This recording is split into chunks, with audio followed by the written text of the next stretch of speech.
देखिए, आज एनटीए ने खुद माननीय सुप्रीम कोर्ट के सामने माना कि जो उन्होंने ग्रेस नंबर दिए थे उससे बच्चों में डिससेटिस्फैक्शन हुआ, बच्चे प्रोटेस्ट पे आए और कहीं ना कहीं उन्होंने माना कि पहले कभी ऐसा नहीं है, पहली बार किया है, तो उन्होंने माना कि इसको हम हटा देते हैं ग्रेस नंबर को। हमारी 7 दिन से ये लड़ाई चल रही थी कि पहली बार आपने कैसे ग्रेस नंबर दे दिए, किस बेसिस पे आपने सोच लिया, बिना किसी को इन्फॉर्म किए, और आपने जब रिजल्ट आया तो बताया नहीं।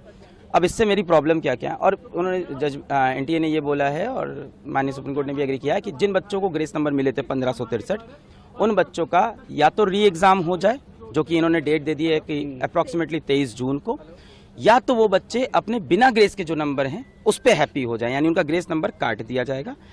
ठीक है, अब री एग्ज़ाम हो उन बच्चों का जो देना चाहते हैं 1563 में से, और जो नहीं चाहते हैं उनका ओरिजिनल स्कोर रहेगा, फिर रैंक पूरी शफल हो, उसके बेसिस पे काउंसलिंग हो। पर इसमें मेरे कुछ पॉइंट्स हैं, 3 पॉइंट्स हैं मेरे। सबसे पहला पॉइंट ये है कि आज एनटीए 7-8 दिन बाद आके माननीय सुप्रीम कोर्ट के सामने खुद एग्री करता है कि ये ग्रेस वाला जो पूरा हमने जो किया है ये गलत है, इसको हटा देते हैं। कहीं ना कहीं एग्री किया। सवाल ये उठता है, ग्रेस देके क्या उन्होंने खुद बताया था? नहीं बताया था। जब हमने 719 स्कोर पकड़ा, 720 तब बताना।